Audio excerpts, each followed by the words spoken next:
You're listening to 101 Part-Time Jobs with me, Giles Bidder, where I tend to ask bands and members of bands about the jobs they've had between tours, after tours, and just generally around playing in a band. And I'm so excited to speak to David Catmur of Tubelord, well, previously of Tubelord, because this month I've teamed up with Hassle Records to celebrate their 15th birthday. And for that, they are reissuing Tubelord's Our First American Friends, as well as a whole load of other amazing records, including ones by 4 Year Strong and Press Club, which are episodes to come later this month, as well as an episode of the founder of the label, Wes himself. So this is David Catmur from Tubelord. He tells me so much stuff about the economics of touring, of their experiences of being a band in the years that they were a band, as well as the incredible fact that he's training to become a commercial airplane pilot. East London's Signature Brew have been brewing music-inspired beers with the likes of Mastodon, Slaves, Idols, Enter Shikari, and a whole lot more. And you can get 10% from their website, signaturebrew.co.uk, using the voucher code 101podcast. All right, this is David Catmur from Tubelord. Well, hey David, what's up? What have you? What's going on with you now? I mean, that's a big question. It's just crazy what's, everything that's happening and time going by. This is a weird question because, I guess this podcast is about a band that I was in 10 years ago. I assume that's probably the purpose of it, rather than just you wanting to catch up with me as a human that I am now. Yes. A lot's happened in 10 years since we recorded stuff that we're now putting out again. So, I don't even know where to start with what's going on. And then on top of that, everything that's going on right now in the world. So, right now, my girlfriend's just got ready. She's going to go out and grab some lunch while I record this. I'm sitting in a flat in Coventry. I'm going to go and do some work later on this afternoon. So what took you up to Coventry? I moved up here to begin my training as a commercial pilot, and I started Oh wow! I started about this time last year. You have to start doing ground school first. So that's like the theory side of things. You've got to get through 14 subjects in 6 months with all the exams, pass that, and then you can move on to the actual flight training. So wow, yeah. You think of someone training to be a pilot, and especially a commercial pilot. I mean, you hear about how doctors have this kind of years and years of training. Is it how many years? From an overview, from deciding you want to be a pilot to sort of being a pilot. 6 months of the first bit of training, which is just classroom based, and then but to even get into that, there's application process and you have to do a few tests, aptitude tests and maths and physics tests, to kind of make sure that you can handle the stuff that they throw at you. And obviously the aptitude stuff is just to make sure you can, you are able to multitask and deal with, things going on in a stressful cockpit environment. I'd say the application process takes about 6 months, and then you get in, and then ground school starts, and then the flight training bit should take another year or so. There's various stages of that. You start off in small airplanes, just doing visual flying, and then you move up to instrument flying and all that stuff. So it's a pretty long and arduous process. Well, you got the stressful situations part down after being in a band that was touring. Yeah, it's an interesting one because touring for me is, for most people that have been through it in any serious sense, know that it's such a bizarre thing to go through, and it's impossible to really. I don't think I've seen much in terms of films and TV. I don't think I've seen it portrayed in a way that I thought that actually nailed it. I don't know if maybe you've seen something else that does, but generally, if you've either toured or you haven't, and trying to explain it to people only see the glamorous side, and it's people don't see the 8 hours of sitting in a van crossing Europe doing nothing all day to just play a show for half an hour. It's that is that level of preparation for life. I don't know what that's preparing you for in life, but it's definitely a strange thing to get used to, isn't it? Tracking back to those kinds of years of Tubelord, did the three of you, or I suppose the two of you, you had that sort of two members and you kind of had a revolving basis, is that right? Yeah, pretty much. Yeah, it's funny, I had to look at our Wikipedia to kind of remind myself of the kind of track that we took. It's which is pretty accurate. There's some wrong things on there as all wikis have, but it's pretty good. But yeah, it was Ollie was a part of the band from the beginning, and then when we started touring, yeah, we ended up just getting through bases. I think we got through like 6 or 7 or 8 bass players throughout our career, which is Wow. pretty impressive. Wow. Yeah, yeah. So from your point of view, from your purely kind of individualist point of view, when you started touring, was it this classic, like, us against the world and, we're going to make this happen for us? I think it was more, let's just see what this becomes, and if it can become something more than just like a couple of mates playing music for fun. Because it started out at college, it just started out as we had a module in the studio to like record stuff, but it was like a whole group thing. There'd be like the whole classroom, and then we'd be split into small groups and have to record like voice stuff. And it's like, I want to record a band playing. So we just started the band as a kind of like, well, we can record ourselves in the evenings and get free studio time and write some music along with it. Right. And then after a while of doing it, it was like, oh, we're actually a band now. That's pretty good.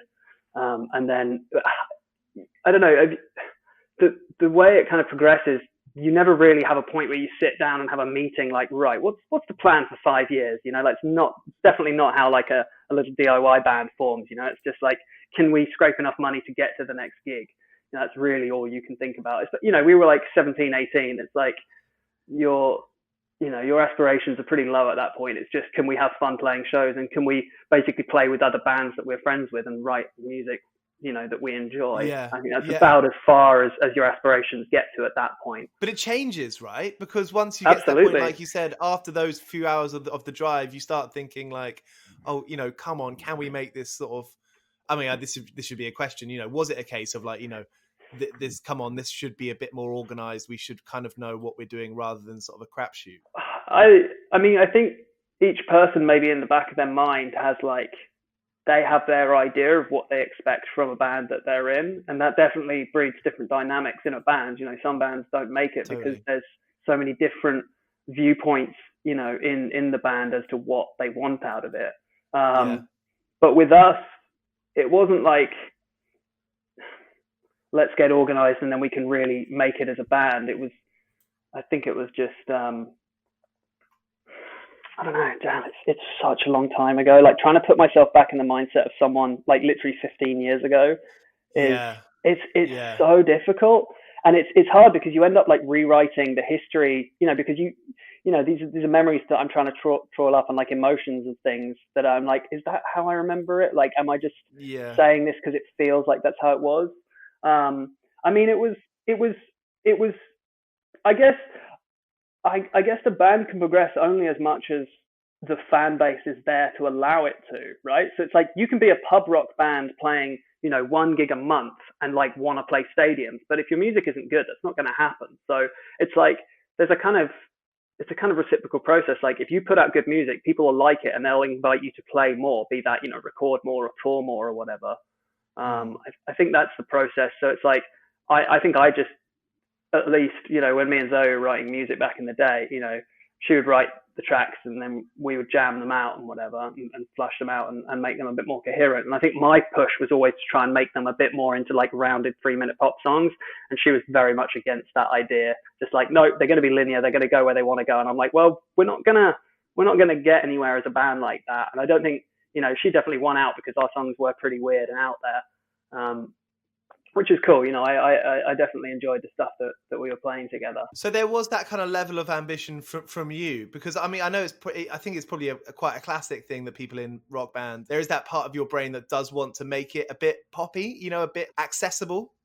Yeah, exactly. And it's like, well, what are your reasons for doing that? Is it that you want to get your music out to more people, which seems like quite a noble thought, or is it like, are you just doing that because you know that if you do that, you've got more chance of like making a career out of doing something you love, which is still pretty noble? Or is it just like, I can just see the money and I'm just heading straight towards that, I think it's an interesting question, because like, I get it, and it's like the classic thing when a band gets signed to a major. It's so easy to like hear the cries from the ceiling, from the rooftops, from fans.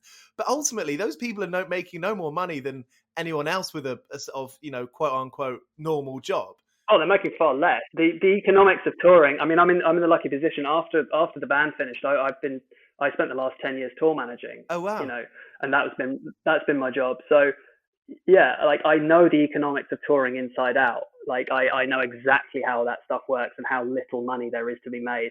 And it's amazing. You know, people have this idea that major labels are, you know, that's it. You know, you've got a house in the Hollywood Hills now and you're driving a you know, Mercedes. It's like the chances are if you're on a major, more of your money is going to pay back things rather than more of it going into your pocket. So there's so many like misconceptions about music in that sense.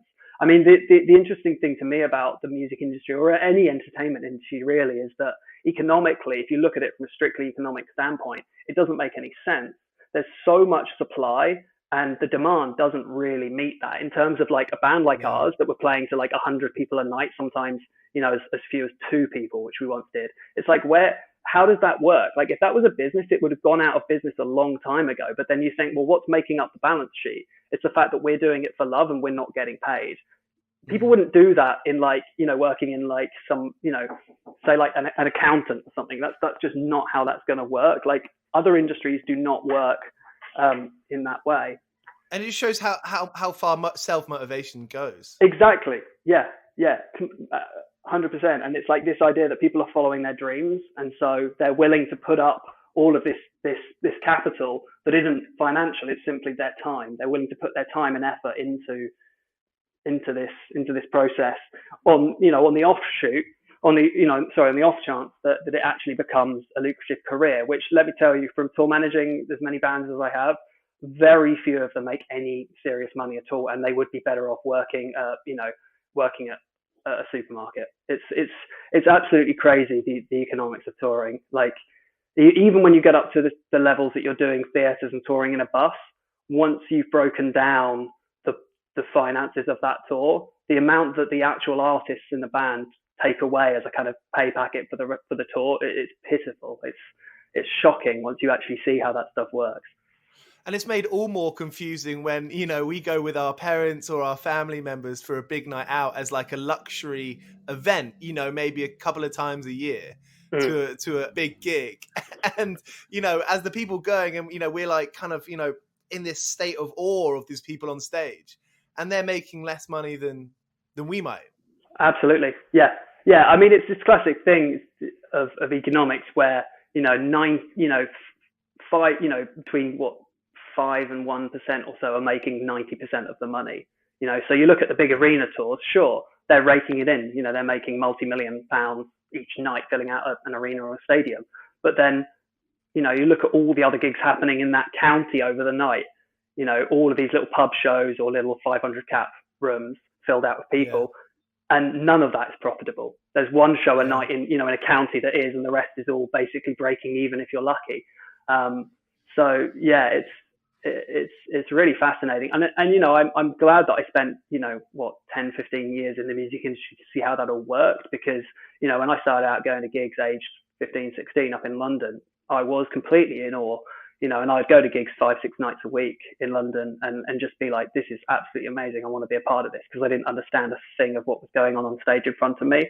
And now that I can budget you, if you would show me some dates, I could tell you pretty much, pretty accurately exactly how much money you're going to walk away from that tour with, a worldwide tour. It's I've definitely got to the point now where I can say I understand the live music business, and it is pretty mind-blowing once you understand how that all works and how the money just doesn't seem to exist in it. It's bizarre. Working as a tour manager in the last 10 years, how's your, looking back on that? I mean, I know it's sort of a recent time, but that must have been quite fascinating, again, to see that other side. And I mean, you're, without saying anything, it's not like I disagree with it at all. I think jobs are there to be, because you're looking after the bands and you're providing a service for those bands. But I mean, you're being paid more than those bands most of the time, presumably.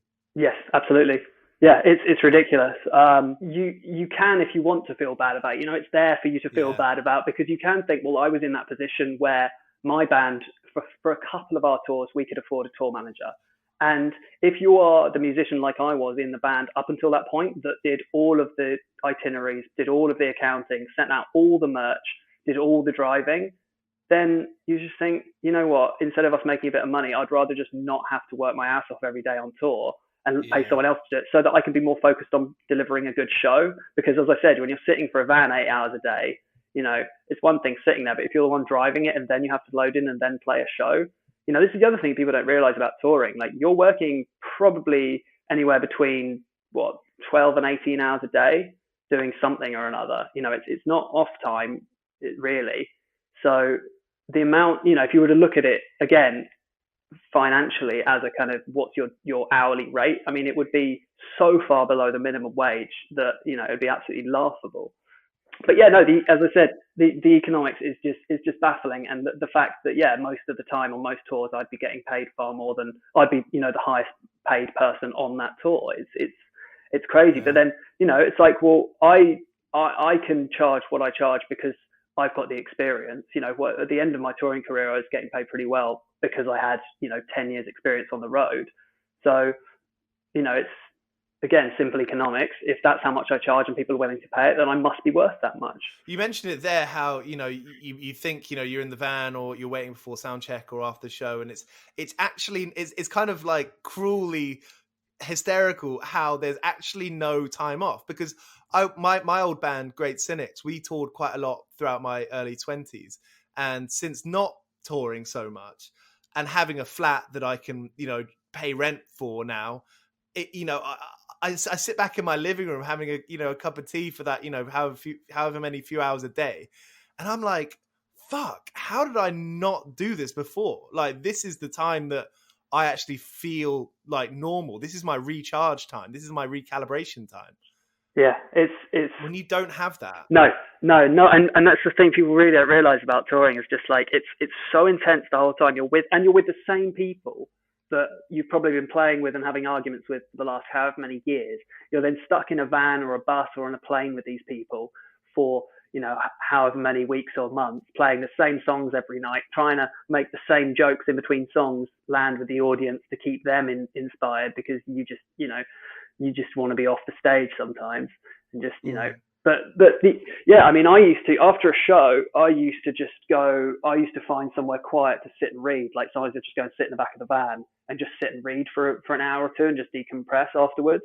Like, it's quite common that people just try and find, especially when you're on long European tours, as soon as you get to the venue, if there's time, everyone just disappears off in different directions and just tries to get away for a while. And it's, it's, to me, that seems completely natural and completely normal and a rational thing to do. It's like, you need some alone time just to gather your thoughts, speak to family members or whatever as well. And but even that requires some kind of discipline, because I was totally guilty of being like, I want to hang out with everyone all the time, or I want to go for a beer, or this is the social factor of it definitely permeated me more than it should. Yeah, and I mean, this and the dirty secret of music that no one bothers to talk about is the amount that alcohol fuels this whole thing. It's maybe not so much anymore, but you remember growing up when it was like the Carling Academy and all this stuff, and you think about how Reading and Leeds are like Tubelord sponsored festivals, and it's like all this stuff where booze, and on the rider, it's like you speak to any normal person about a rider and they just think bottles of Jack Daniels, and it's like we've completely normalized this idea that you should be drunk the whole time. It's like a coping mechanism, and it really is. The amount of musicians that I tour with that were just alcoholics, and you think, well, every day, the days of the week don't matter when you're on tour. You never know what day of the week it is, really, because it doesn't matter. You're either playing a gig or you're not. Drinking from midday is basically completely cool, because why not? Because what else are you going to do? You're in a van for however many hours. You may as well crack a beer because you've taken the rider with you from the show the night before. Like, what else are you going to do? And you said about discipline. Like, sure, there are some musicians that are super disciplined on tour. They would read all day, they would keep a journal. Some of them graphic designers, or they have freelance jobs where they could, some of them would be producers, they'd be working, mixing down tracks and stuff. But then at the other end of the spectrum, you've got the people that would just drink, sleep in till 3 p.m, and then just crawl out of bed, and go and play a show. I mean, some of the artists that I was tour managing, I literally had to wake one guy up at 7:30 p.m. off the bus, grab him off the bus and throw him onto stage, and he played the show in his pajamas. And then as I was grabbing him off the bus, he was like, all right, I'm coming. Reached into the fridge, cracked a beer and took it with him and ran to stage with it as he was handed his guitar by his guitar tech, and then ran out on stage in his pajamas still that he'd been sleeping in up until that point. I mean, it's wow. But yeah, I mean, the alcohol side of things is amazing. No one. I mean, the thing is that the venues without it, we're not in Europe. our venues aren't government supported in this country. So without the booze, forget it. You know, it's not happening. There's absolutely no way that venues would survive without it. So we just don't talk about it. Getting paid in beers, getting paid in it instead of actual cash. Right. Yeah, I mean that was always the yeah, that's it, isn't it? It's before, you know, before your band starts getting paid money for shows, it's like, well, we can give you some beers and that's about it. And it's like, yeah, how is like 12 warm carlings payment for anything? I mean, in my world, that's punishment. If I was forced to drink that, I mean, yeah, I've definitely done something wrong, you know. But so when you started the band in college, when when college ended and presumably your friends were getting jobs or moving on to further education, what was Tubelord's attitude? Well, we actually, Zoe and I went to uni. We actually, everyone at that college pretty much went off to uni to do one thing or another. So we just carried on through that, you know. Zoe went to Cheltenham and I went to Oxford Brookes. Admittedly, only last 6 months. But Zoe, you know, did a full degree, and we managed to just keep it going. And, you know, uni holidays are quite long, so we just toured throughout them. And there's the student loan as well. Oh, the beautiful student loan. Damn, I bought so many pairs of shoes. It was ridiculous. I have paid it back though. I've actually paid mine back. Have you? I'm quite pleased about. Yeah, I mean, it was only one term's worth, so it's not that much, you know. But still, right. And it actually was before 2012, whenever it went up. Yeah, before it was preposterously expensive. Which, yeah. That's funny. I don't think many people I know, including myself, will be paying our student debts off anytime soon.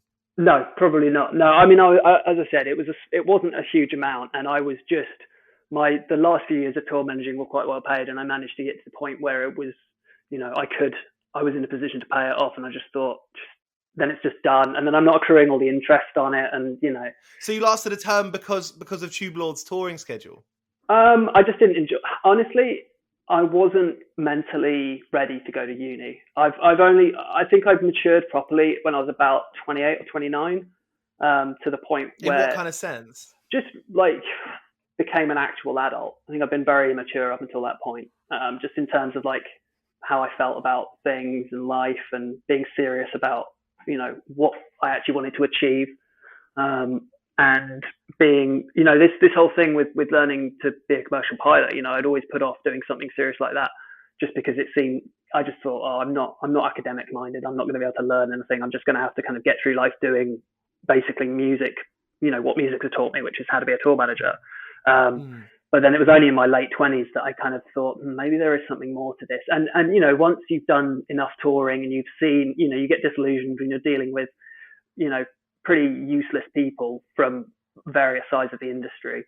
I just thought, oh, it's got to be something more than this. I wonder if I can, you know, do something else. And actually, with the flying thing, I started off just getting a private pilot's license just for fun to see if I could do it. And I thought, geez, this is going to be really tough.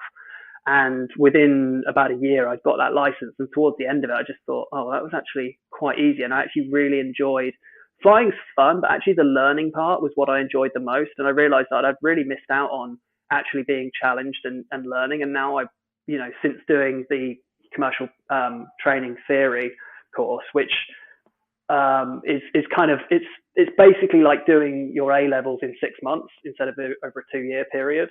It's extremely intensive training. It's, you know, when you got that license, that's for like a small, like sort of one of those tiny little airplanes you might see flying over a countryside field. Exactly. Yeah. So I got my license for that. And, but yeah, and towards the end of the training, I spoke to my instructor and I was like, hey, listen, I'm really enjoying training. Do you think I could train to be a commercial pilot? And she said, yeah, go for it. Like you should definitely do that if you want to do it. So yeah, I think I just finally got to the point where I was like, okay, I found something that I do actually want to learn about. And I'm not a typical academic in the sense of being able to write essays. I don't know if I ever will be, but I'm much more of a vocational learner. And luckily, you know, aviation is all about learning. You know, you're basically learning rules and laws and how to fly a thing and what to do in situations.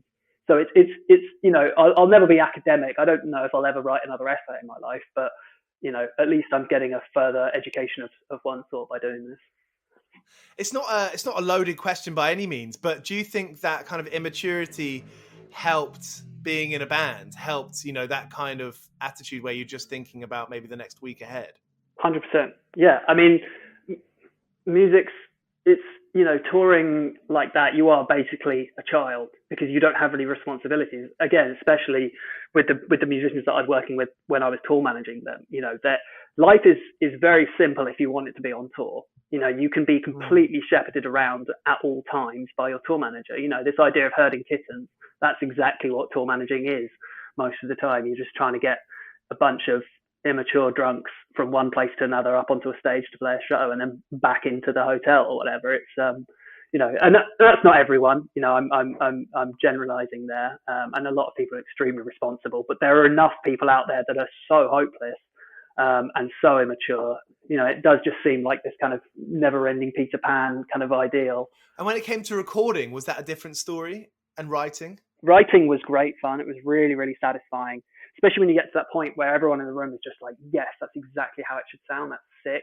Or someone goes, oh, why don't we do that bit there and bring that back in? And you're like, let's try it. You do it. And then you just look around and everyone's grinning and you're like, sweet, fucking nailed that.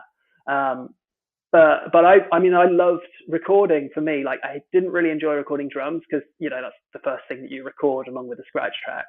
And so there's a lot of pressure on you to nail the drums. And there's so much pressure, and it's that kind of thing in my experience where the engineer might be setting up for however long, up to a few hours maybe, whilst that you as the drummer you're playing along, what you're playing, all good, and then as soon as the red light goes on, the thing that you've just been going through up to 10 times, you don't have that potency that you did the hour before.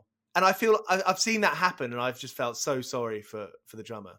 Yeah, and it's also such like, especially with the stuff that we were recording, whenever you're recording like rock music or whatever, you have to play so hard. Like the drums sound good only if you really smack them harder than harder than you would when you're playing live. At least that's what our producer made me do. Maybe he was just didn't like me, but it's physically so demanding, and you're doing the same thing over and over. And as you said, it's like 10, however many takes. You just keep going and going and going. It's horrible, man. I hated recording drums. It was just so unsatisfying. But for me, the sweet release would be at the end when we were doing all the vocal parts, because me and Zoe would record all the vocals. She would put down the leads, and I would try and do as much harmonizing as possible because I really enjoyed doing that. And that's especially because you're at the end, then you can really feel it all coming together, and then you're putting on the little final, little icing on the cake, little bits here and there, and that's there's a sweet release to it there. So in a way, it's kind of cool, I guess, because you're doing the first bit and the last bit of the recording session, so you can really see how it's come along. Did that kind of recording process, did that change much for you, like over the years? It did and it didn't. At college we met. We started playing, and then in the other group in our year there was the band Colour formed, and they went on to become Tangled Hair after that. So Colour it was Alan's like best mate Jamie Field who ended up recording all of our stuff and being our keyboard player. Alan said to us, oh, you should use Jamie, he can go and record you, he's got a mobile setup, he'll just come and record you in your front room or whatever. So we started off working with him, and he was pretty much the only producer we ever worked with throughout, the however many years we were the band. But the only time we didn't record with him was when we did, when we got our publishing deal with Sony, and our management were like, well, you need to, use a real producer now and go in a real studio and make it sound, like your debut album's really, elevated you to the next level, which, makes sense, but cost us so much money, and I don't know if it was much better than we could have done just with Jamie in a nicer studio. But anyway, yeah. But the producer we worked with then was pretty. He was great as well. So I don't regret any of the recordings we did, but it was pretty much all with Jamie, and just working with him was just great because his attitude in general in life is just, he's one of the best people I know. He's such a positive and rational, but also like very funny person. He's just got a certain way of thinking about things that just kind of makes you think about stuff in a slightly different way. I just remember the life lesson that he's taught me that I carried on with me, like, and I'll never ever forget. We were on tour when he was playing with us, and we were all like bummed out because we knew we were going to have to load in for the 50th time, whatever, to a venue.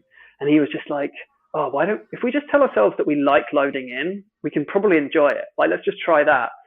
And we're like, yeah, whatever. And then after a few days, we were all so excited to load in every day that we would like race as soon as the van pulled up, we'd all just jump out and try and load in as much stuff as possible.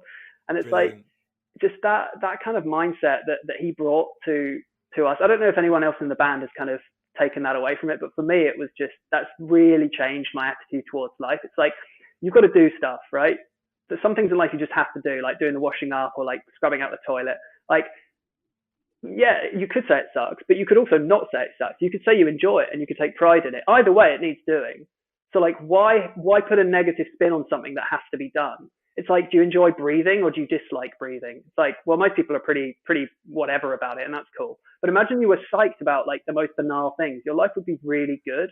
And that's basically what he taught me. And it's like, why not? Like, what do you lose? What do you lose by doing that? Absolutely nothing. Awesome. You just become a more positive person. Literally, the first recordings we did, I mean, apart from the ones that we did at college just to learn how to use the gear, as soon as we wanted to get him to actually record us, I mean, so we recorded like three demo tracks at college ourselves. And then after that, he came in and did everything. I think even those tracks we sent to him to mix anyway. So, yeah, I mean, he did our first few EPs. And then First American Friends we did in a studio up in North London. Shout out Hassel. Yeah, man. Yeah, I missed those guys' office. They had a really good falafel place downstairs, so they would bring us falafel wraps whenever we went in for a meeting. So that was pretty sweet. So yeah, shout out to Hassel. Those guys are rad. But we did, so that record we didn't do with Jamie. But then after that, I think everything else we did that Tezcat EP with him.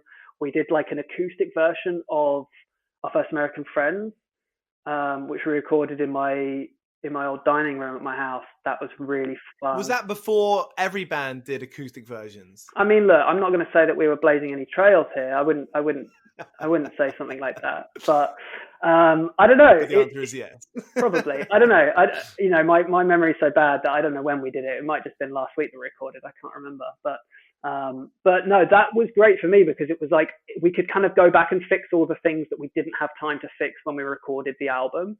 And I would advise more bands to do that. Maybe it's a really nice thing to like fix. Well, we got to like there were certain tracks that you would listen back to after you recorded them, and you just we were just chatting, go like, oh, wouldn't it be sick if we'd done that chorus there, or like, or when we would play them live, we would rewrite them and play them differently. And so when we got to record them acoustically, we record kind of acoustic versions of the reworkings of how we would play them live because we thought that was a better way of playing them. And like some of the arrangements are just like really, really beautiful and simple. And actually like they kind of prove that you don't just need a 3-piece band playing as loud as they can for an hour. Like you can actually, there's dynamic and nuance that an acoustic record brings out that actually, if you strip these songs back, it's like, oh, there's actually some really nice stuff in there, Yeah. That's actually come up in this podcast before about like the science of touring, especially when you're repetitively playing the same songs, 100 times plus throughout a year, that you do make those shifts and they actually transform the song into something different, whether for you, whether for other people, I'm not sure, but that is an interesting thing about how songs do change when you play them live. Absolutely. And this is the thing that I've, as an audience member, like I remember seeing like Brand New and seeing Mars Volta and just being so annoyed that they didn't play the songs exactly like they were on the record. But then you think, okay, like these guys are playing these tracks like hundreds of times. Do you realize how fucking boring that is?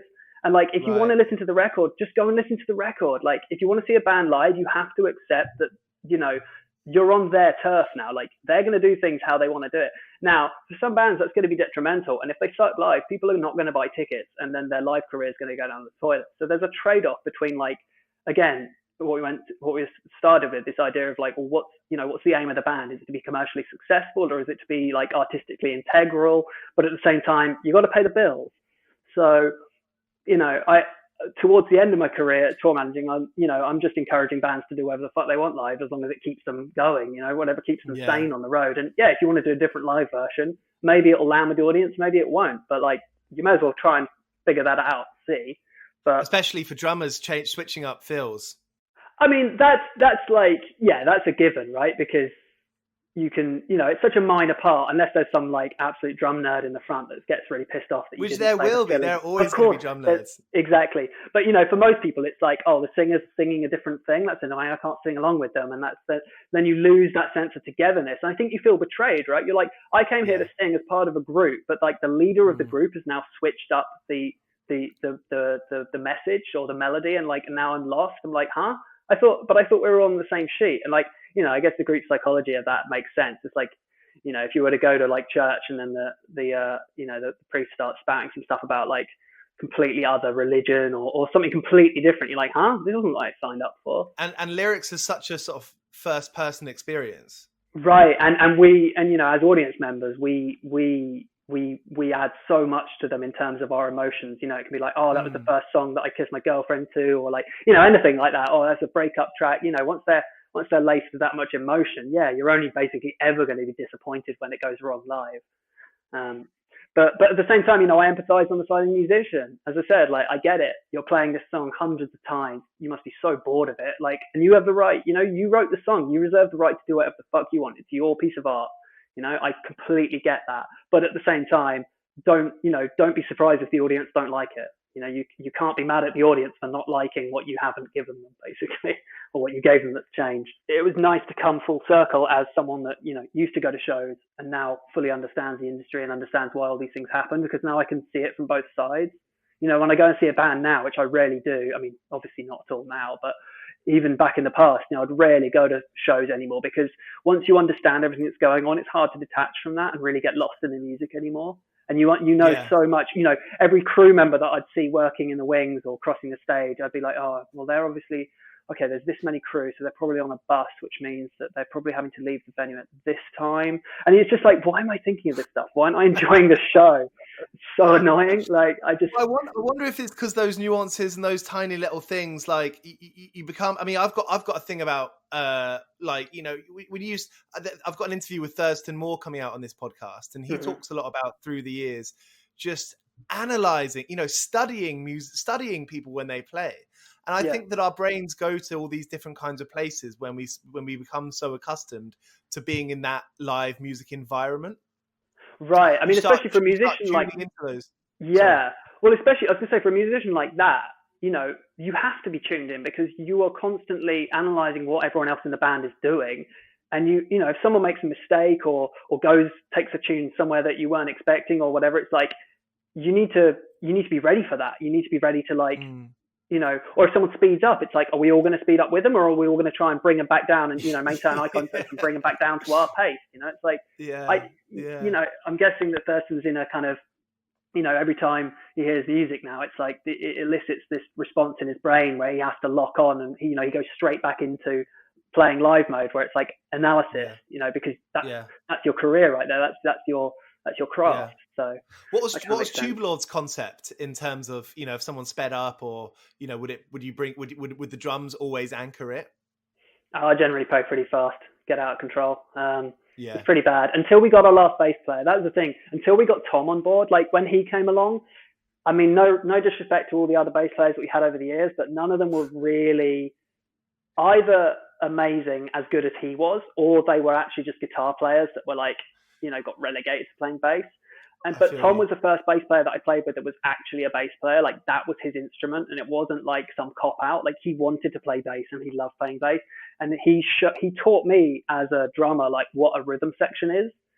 And so when we played, we would constantly be looking at each other and playing with each other, like locked in just bass and drums. And we would rehearse like that. We'd rehearse just bass and drums through songs. So we knew exactly where we were going and like what each part was doing. And he would anchor me, like he would keep me from rushing too fast, and that was when it all changed. That second record, when he came along, I was like, oh, now I like bassists. And now I actually want to be able to hear the bass in my wedge. And I actually want to be able to like play along to the music with this guy, because he's so good at what he's doing. I mean, he completely changed the band, for me at least. I don't know about the others, but for me, it was like, it was a whole new band at that point.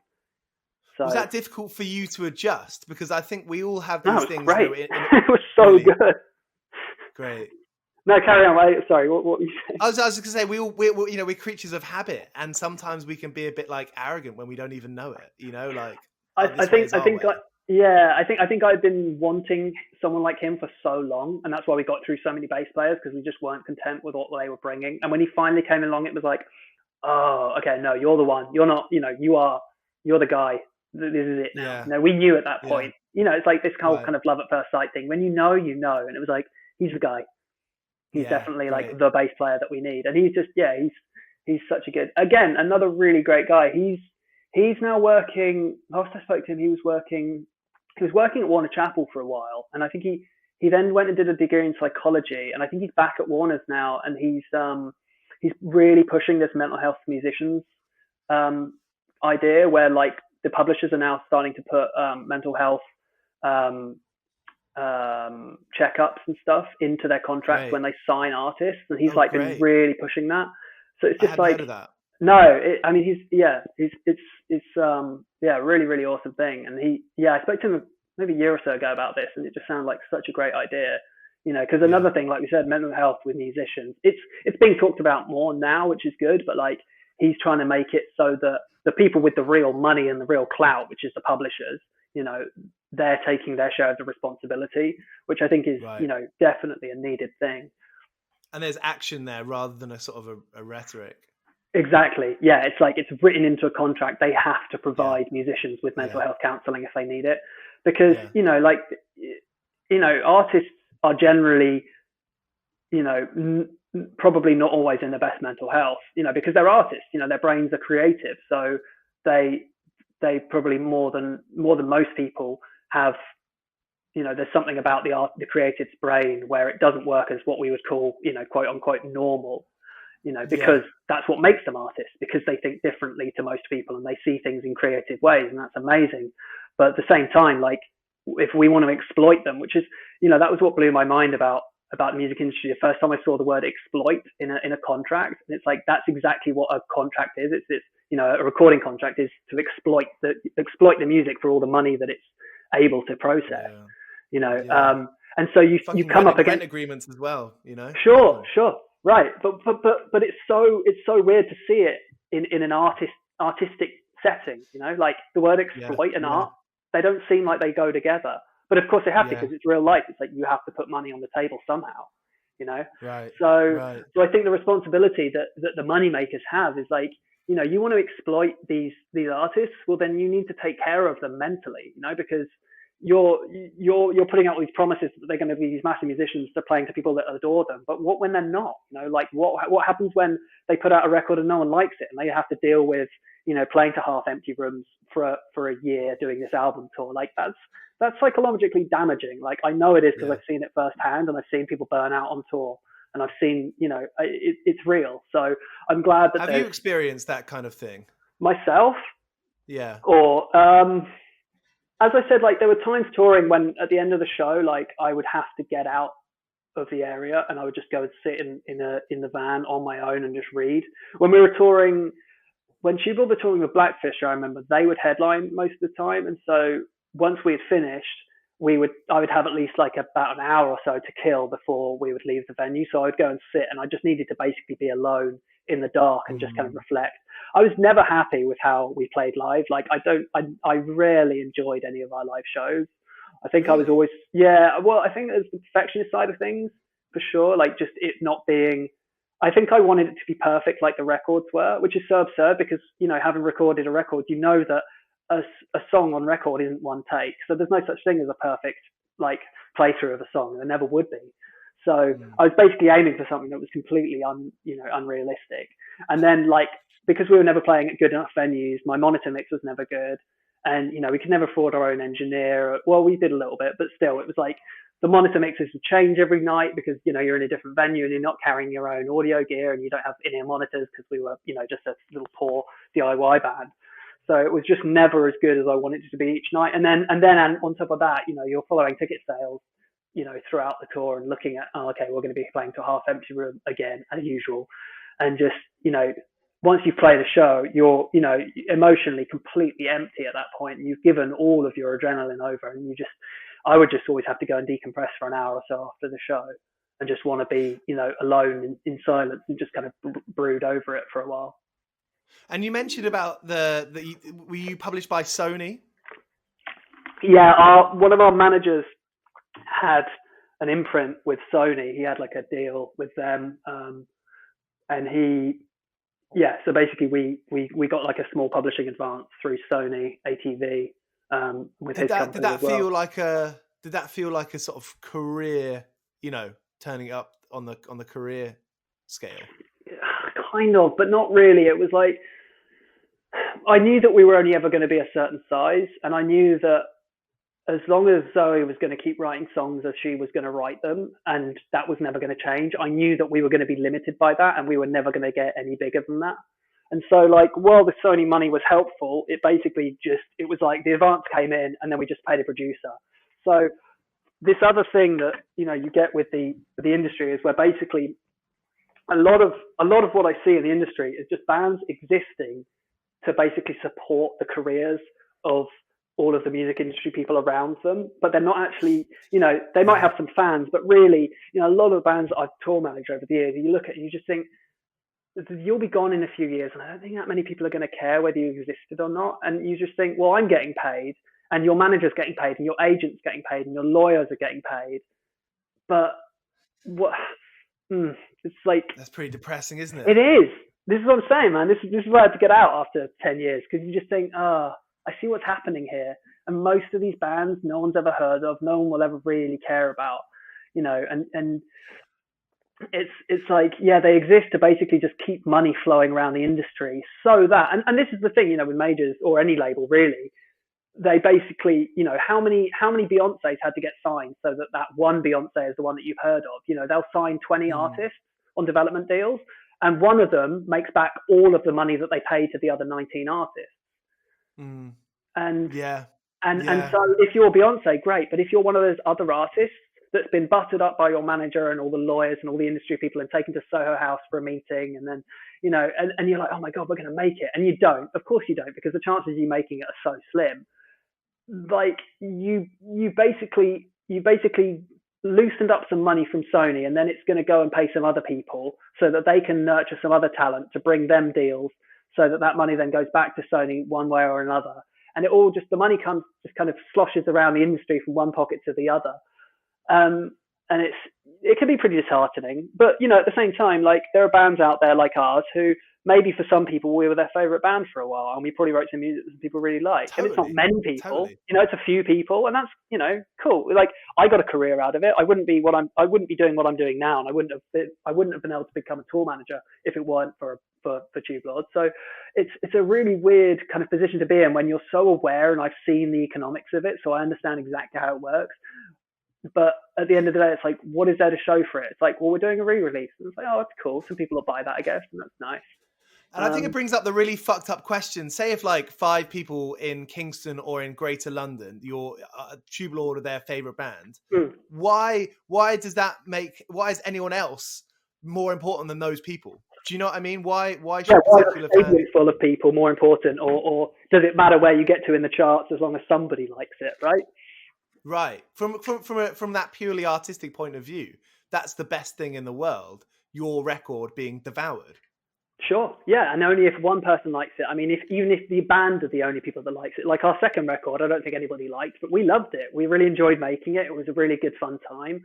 Like, I think there are some cool songs in there. It was really good fun. And it, you know, it still brings me joy when I listen to it sometimes. So, I mean, that's the thing about art, isn't it? It's like, it doesn't matter if anyone likes it or not. If it's art because it exists for its own sake. And that's it. And it doesn't need to like satisfy sales criteria. Like, that's something that's been applied to it by the music industry, but the art will exist. You know, people banging on, you know, on canoes made of wood 3,000 years ago weren't worrying about the charts, or, you know, if they were selling out venues. They were just doing it because it sounded good. And it's the same thing with folk music, isn't it? It exists for the sake of it existing. And it doesn't matter if, you know, if you're selling any stuff. It's just, are you enjoying what you're doing? Are you playing music for the sake of it and enjoying it? So 100%. I mean, that's the point as well, right? So when Hassel came on board, what was that period of time like? Did that feel like another moment in the band? Yeah, I mean, so all of these things coming together, it's like, well, we're recording a record, we need someone to put it out with. So, okay, well, what are our options? You've got this on the table, this, or this. And then your manager's like, well, this seems like the best option in terms of they're going to be the best for getting it out to the most people. And you're like, well, I want to get it out to the most people because then, you know, maybe we can play in bigger venues, maybe we can sell more stuff, you know, maybe we, and not just, you know, so we make more money, because we made pennies throughout the years in Tubelord, but, you know, it's like, at least we can pay for better, you know, a better live show. At least we can, you know, bring on a sound engineer or a tour manager, or like play slightly bigger rooms or play with better bands, you know. So Yeah, I mean, every one of those steps. Yeah, I mean, for I guess this is going to sound bad, things we're promoting a Hassel release, but the first time that we spoke to Kev from BSM as a band, that I think because that was our first step on the ladder. It wasn't that it was the biggest step on the ladder; it was just getting onto the ladder. It's like, oh, now The like first one. yeah, it's like, oh, someone from a record label actually cares about our band. Like that's the validation that you want at that point. When you go from a band that's just put out demos to, oh, someone from the music industry actually knows about us and likes our music, like that's amazing. Changes things, doesn't it? It does. Yeah, you're like, oh wait, so this could actually be a thing. Like this. I was guilty of looking at myself in a different way, and I can only see with hindsight. And not to say that I was like a jerk about it, but it made me from internally look at myself differently. Did that have the same effect for you? Probably, yeah. I mean, yeah, I think you just kind of come to value what you're doing a bit more, and you just realize that like, oh, people like this. So yeah, I mean, it's gonna inflate your ego slightly, right? I mean, I don't think it can't not do that. But again, like trying to remember back to the person I was 15 years ago and how I would have felt about things, I'm sure I would have been pretty stoked about it and pretty happy to tell people about it. But yeah, but at the same time, it's like, it's one of these things where on the outside it seems crazy. It's like, oh my God, this band just signed to this label. And it's like, okay, cool. Well, here's the advance. You're going to have to spend all that on your lawyer and on studio time and an advance. And, oh, there's nothing left to pay you guys with. But, right. You know. And you mentioned you had a manager. Option? Yeah. Sure. Yeah. So what's that like, having a manager as a sort of like, you know, kind of homemade DIY, you know, coming from that place? Well, it was this guy and it was these two managers approached us saying like, look, we'd like to manage you and we can get you, you know, essentially a manager's job is to get you a record and a publishing deal, right? That's the whole point. It just felt like to us, it was like, well, this is the next step on the ladder. You know, you say like as a DIY band, it's like we're a DIY band because that's how you start off. You do it yourself. But we knew that, you know, it's not like, you know, Metallica aren't managing themselves because they're a DIY band. It's, you know, you start somewhere and then you progress. And the way that you progress is by adding all these things that real bands, you know, inverted commas have. So it was like, oh, well, of course we need to get a manager, and then they'll get us a lawyer, and then we'll get a record deal and a publishing deal. And then, you know, in my mind, it was like, cool, this is all steps towards us becoming a fully functional, like self-sustaining rock band that can actually, you know, this can be our career. And obviously it didn't turn out that way, but it's like, if that's what you want, you should still aim for that. So you need all these things to make that happen. Right. 100%. Yeah. David, we're coming up to time, but it's so good to hear about all this stuff about Tubelord that I never really knew. There's a lot. As I said, I'm still only patching it together myself now, but thank God for Wikipedia. Right. There's some lies on there which I really enjoy, by the way, but I won't reveal them. Okay, good. We'll leave that in a question mark. Especially with hindsight as well, you know, looking back on it and seeing things maybe a bit more objectively. Is that accurate? Yeah, absolutely. Yeah, I mean, it's been a long time, so as I said, shady memories, but it's fun. It was such a different part of my life, but I don't regret a second of it. You know, it's made me definitely who I am today, and I wouldn't have had the career over the last 10 years that I had without that band. So, yeah. Yeah, awesome. Great. Yeah. So what's next with what are the next few stages for you becoming a commercial air pilot? Because that is, I mean, of all the 101 part-time jobs, David, that's pretty fucking sick. Well, yeah, but what a terrible time to want to become a pilot, right? Like the only thing you hear about is layoffs. True. So the chances of there being a buoyant job market when I finish my training are about 0. So that'll be fun. Yeah, but everyone's planning their holidays for next year. I know I am. Yeah, well, we'll see about that. What have they said in the aviation industry in terms of COVID? Well, looking about what is it? They're thinking at the moment probably will return to normalcy in 2024 probably in terms of the level of returning back to 2019 levels of flights. Yeah, probably. Seriously? Because it takes time. You know, you fire all these pilots now. It's like you can't just rehire a pilot and expect them to start up again on Monday. And the same thing with airplanes that have been put in storage. Like this stuff needs, you know, aviation is an extremely safe industry, and that's because there's a lot of training and a lot of maintenance required, and that stuff takes time and money. So you can't just restart an airline overnight. It's not going to work like that. So right. as much as they just put the halt on everything overnight with the lockdown, it's like it's going to take years for this stuff to recover.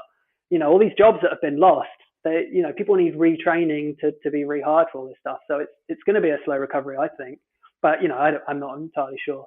But at the moment, I mean, my training hasn't even restarted, so I'm still waiting. I was going to start in June in Portugal with my flight training, and so far we've just been told there is no news.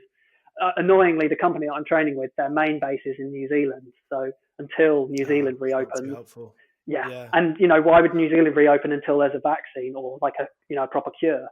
Their health service can't deal with being overloaded. So why would they bother taking in a load of cadets from England? It's not in their interest. So but hey, once you go back to Portugal's a pretty sweet place to be hanging out for. How long? How long would that training be? About 4 months, I think.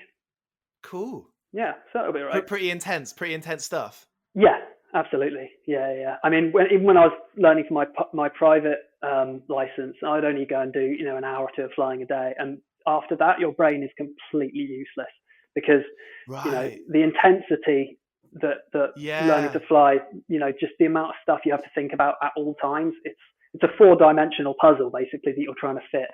Plus, you're up in an airplane in the sky and you could easily just not be. And then the ground's a long way down and death is quite certain. Man. So, yeah, there's a lot to think about. It's pretty taxing. I remember my brain getting exhausted in driving lessons, let alone fucking a mile high. I'm teaching my girlfriend to drive at the moment, so I can understand that. It's good fun, but yeah. Great. Well, I'm looking forward to catching up and like I don't know. You should let everyone know when you do become a commercial pilot. Well, I don't use social media, so no one will know, but that's okay. Is that part of the thing? I mean, especially with security in aviation. No. There are loads of pilots vlogging and doing all that stuff. I just don't. Right. I just think social media is a scourge on humanity. But that's just my opinion. But I don't think it's really anything. I think the mental health crisis that's going to come about with a whole generation of teenagers growing up with social media is going to be catastrophic. Much like that. Yeah. I think it's going to be pretty awful. So I'm staying away from it now. In a kind of told you so vibe. Well, what a lovely note to end on. I'm sorry, just being real. But keep on the gram, keep TikToking, kids. You'll be fine, I'm sure. I know. I'm with you. I mean, even as a 29-year-old, and now I log on and I'm like, oh, that's just you see something and you're like, why is that bummed me out in a way that it just wouldn't have done otherwise? Well, that's why I don't do it. It's simple. Like everyone says all about how much they dislike social media and that they still use it. It doesn't make any sense to me. So. Black Mirror is enough. Yeah, right. Awesome. Okay, Great. David, thank you so much for coming on. Yeah, thanks. That was good to chat. Awesome. All right, speak to you soon then, and I'll give you a heads up when this is going out and everything. Not that you have a platform to share it, but word of mouth. Zoe can put it out on. I think she still has our social media. I think Tubelord maybe has a Facebook or something. Maybe we can get some flyers made, badges. Oh wow, that's the way to do it. Yeah, fantastic. Awesome. All right, thanks, man. Lovely. Take care, man. I've been working all day for me mate on the side, running around like a blue-ass fly. I've been working all day for me mate. Every bleeding minute I've been on the go, up and down the ladder like a fiddler's elbow. I've been working all day for me mate. This is a Mighty Moon Media podcast.